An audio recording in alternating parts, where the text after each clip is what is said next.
Hello YouTubers, Dudagamon here. In this video I'm going to benchmark project cars on a single GTX 1070 on maxed out settings. As always, this is a digital recording at 60 frames per second, which is done on an external recorder. So what you will see in this video will be pure performance. I'm using my Core i5 2500, which is overclocked to 4.8 GHz.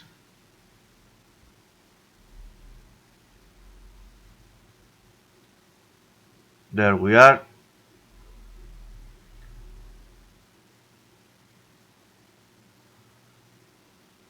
The system has 16 GB of memory,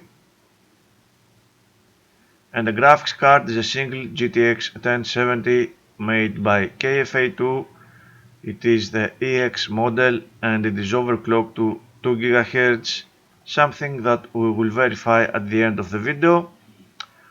Now I don't know if you have already watched it, but I have already uploaded a project cars video with ultra settings but only sub-pixel morphological anti-aliasing. In this video I'm going to max out the anti-aliasing option, which is the heaviest GPU affecting setting, and we will see both the difference and the overall performance first in this file and at the end of the video with the analysis tool. So let me clear this, of course, and let's load the game and let's see how it will perform with the maxed out settings.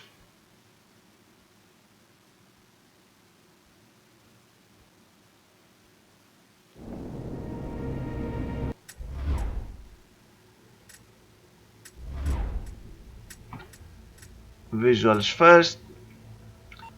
As before, everything is enabled. Yes, full, etc. 1080p resolution, same settings as before. The only thing that changes is the anti-aliasing, which is maxed out, does not go any further. This option is not available with sub-pixel morphological anti-aliasing. I have already used these options on a GTX 970 video a few months back, and now we will witness how the game runs on the 1070 with these settings. Let me go to my benchmarking location, Azure Coast, with the Apollo S31 opponents and sunny weather. This is my standard setup for benchmarking this game.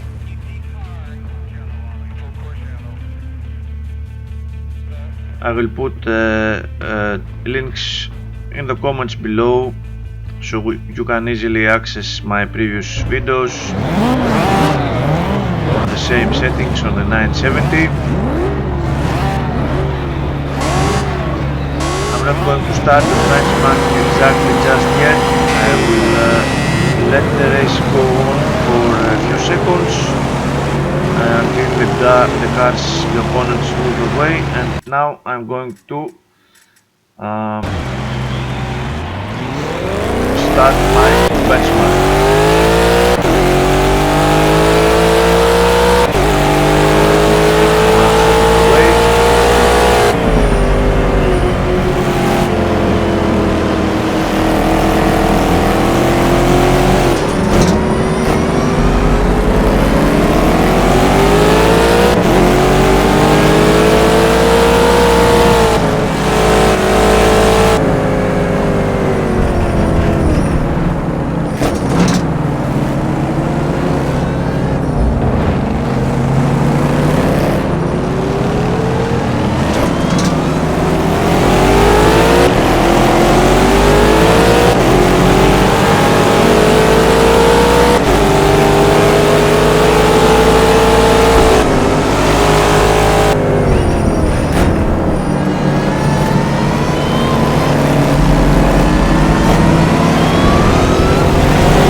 amending the benchmark.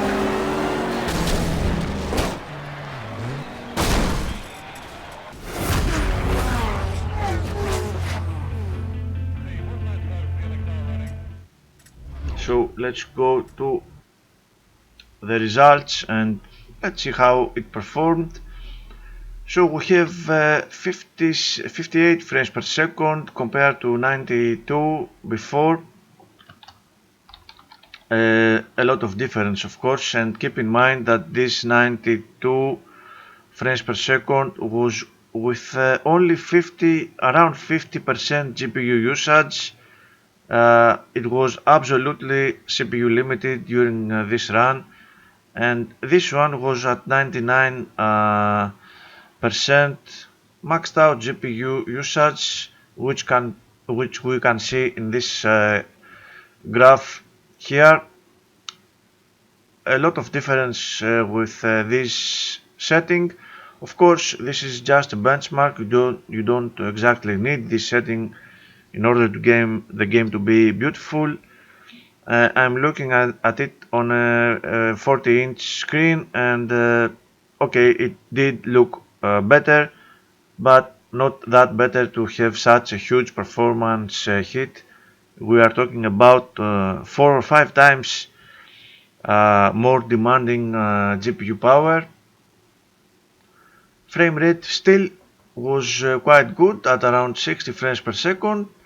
The GTX 1070 with these settings had only scored 36, so we have 58, 36, 60% faster. It is a good delta. It is a normal delta for the GTX 1070 from the 970.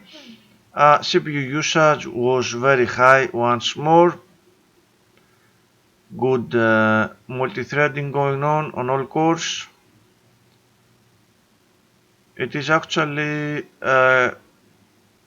high enough for 60 frames per second. It has about the same load as my previous run, which was at 90 frames per second. I'm not sure why. Of course, this setting could affect a lot of things, not very transparent to the user all the times.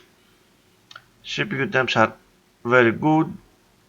RAM usage at 5.7 gigabytes, about the same as it was before. The power of the card is very high in this run. It was only 50% before. It goes to 100% this time. Very different things. The GPU temperature is also higher, but at normal levels for max load. Even the core dropped just a tiny bit at around the end of the benchmark. And the video RAM went up as well at 2.6 gigabytes. It was less than 2 gigabytes, around 2 gigabytes, without this huge anti-aliasing option, and we did hit a voltage limit at some point, as you can see, with this crazy setting. Time for analysis.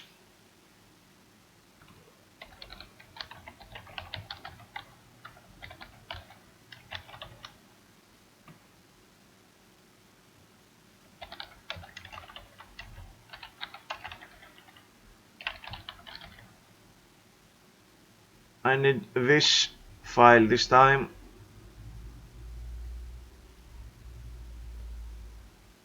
Surprisingly, the stuttering is again very low. The game is very balanced in this regard, and we have lower variability this time because the frame rate was lower, the load was more balanced, and that's why we have this otherwise plasmatic rating. Very good frame times again, and minimal stuttering. Very impressive. I'm very impressed by this engine just for this one reason.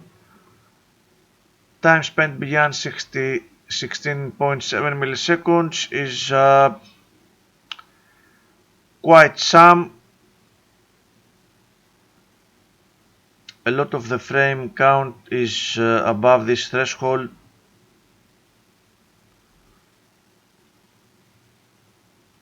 The histogram shows indeed that most of the frames are at 17, 18, 19 milliseconds, so we have quite lower than 60 frames per second, but it's not too bad. It's not 25 or 33, still quite manageable. Frame times chart once more straight up with no comparisons. The frame rate graph, not huge going up and down, that's why we have very low variability. Let's see the mean and max and the average. Variability and stuttering quite low. It was 0.1 in my previous run. Again, very good result. Even though the frame rate was not stellar, the game at least manages to be very stable. The percentile took a hit, of course, at almost 21 milliseconds for the 99th percentile.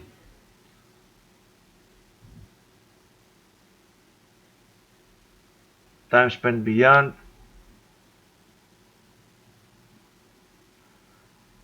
We do have some delays in this run, there's no question about that.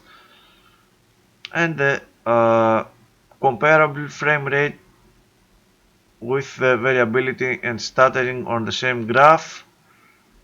Very little stuttering, and the variability is not too bad either. So all in all, we have a quite balanced engine. Even when you max everything out, you don't need all these settings maxed out to enjoy the game. You can settle for a lot less, especially on the anti-aliasing option.